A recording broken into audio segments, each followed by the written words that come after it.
They say education is the key to success. But does this code still apply nowadays? In a scenario whereby fees is being paid in US dollars, whilst our parents are earning RTGS. Sunrise greetings to you all.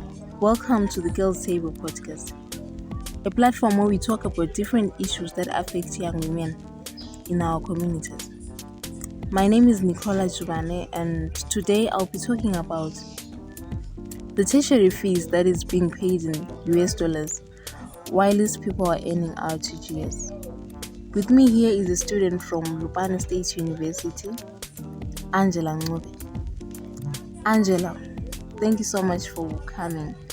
May you kindly introduce yourself to our listeners and explain the current situation at campus in terms of how fees is being paid.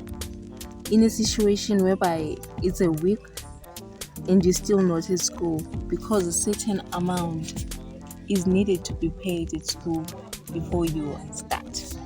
Over to you, Angela. Good morning. I, Angela Ngobe, will talk about the current situation that we're facing at universities on how our fees has been pegged. I would say it's a very bad situation that we are facing at this time, because not only is the fees not convenient to our parents, but it's also not convenient to us, because I would say that it's been a week. Other children are already attending their lectures because a certain amount was needed to be paid of 60% each regarding the levies and regarding the rest, of which that covers the accommodation and the tuition. Our fees is stacked at 2 million RTGS, which is our local currency, and you have to add on to that a 401 USD, which is not in our local currency.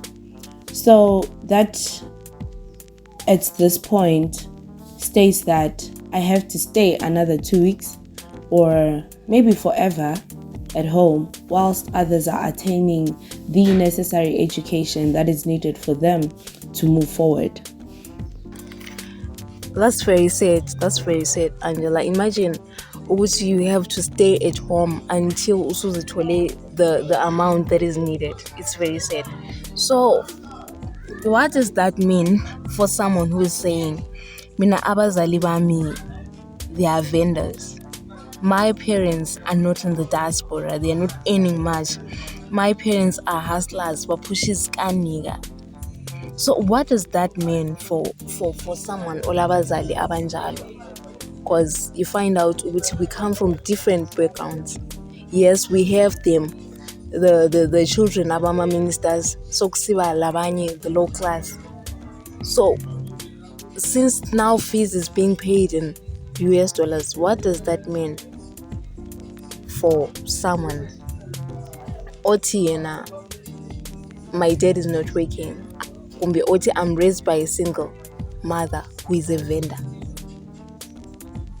Let's look at a scenario where I am told that since we are vendors, since we are hustlers, since we do not earn a stable income, mtanami angeza go ukwanise ukuqhubeka.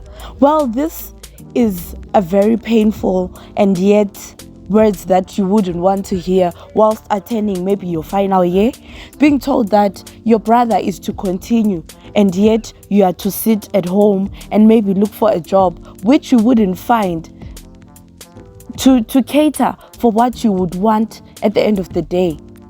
You know, we are facing scenarios where we are told that education is a right, education is the privilege to take you to a better place, but when you get to such a scenario, you realize that your dreams have to stop and your coming generation will still yet face another burden, because you wouldn't have attained a better job to cater for the coming generation, to cater for your needs. At the end of the day, you are continuing with the cycle of being a hustler, the cycle of not earning a stable income, the cycle of not being able to cater for such fees if it's to rise later in time. You get what I'm saying? I do get you, Angela. I do get you. I think you're right. You mentioned the part yokuthi the cycle continues. Hustlers will become hustlers forever. It's become the chain. Even with next generations, the poor will remain poor, and the rich will continue being rich, as long as the fees is still paid in US dollars. So, and we have noticed ukuthi in this scenario, you'll find out ukuthi only the girl child will be left behind. In a situation whereby you guys are two, don't get this varsity, the parents will say no, let the boy child continue. And when I'm done you will have to stay at home. It's painful. It's very painful. So, Angela, my last question to you is, what impacts for paying fees in US dollars when our salaries are in RTGS does it have to a girl child? We're looking at the current situation that the fees is pegged in USD, yet the income is coming in the local currency, which is our RTGS, which means that a parent earning an RTGS would not be at advantage because the money is just not enough. We have a lot of parents trying to leave the country because of such, but yet the parent is not earning enough. The rent is just very low to an extent that even if someone was outside of the country in South Africa trying to pay these fees, they wouldn't be able to actually meet up with the necessary needed income. So this then leaves the girl child very vulnerable to an extent that there will be a lot of consequences that she would face, consequences of being told that you should rather have unprotected sex with me, which then also might give rise to STIs and unwanted pregnancies at the end of the day. And we wouldn't want such situations.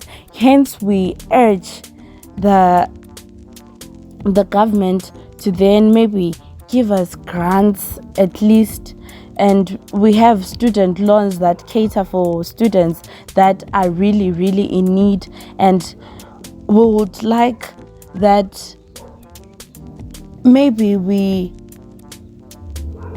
get situations whereby you can go to university, attain your degree, and then later on pay for the fees, later on cover the fees that you would have had outstanding.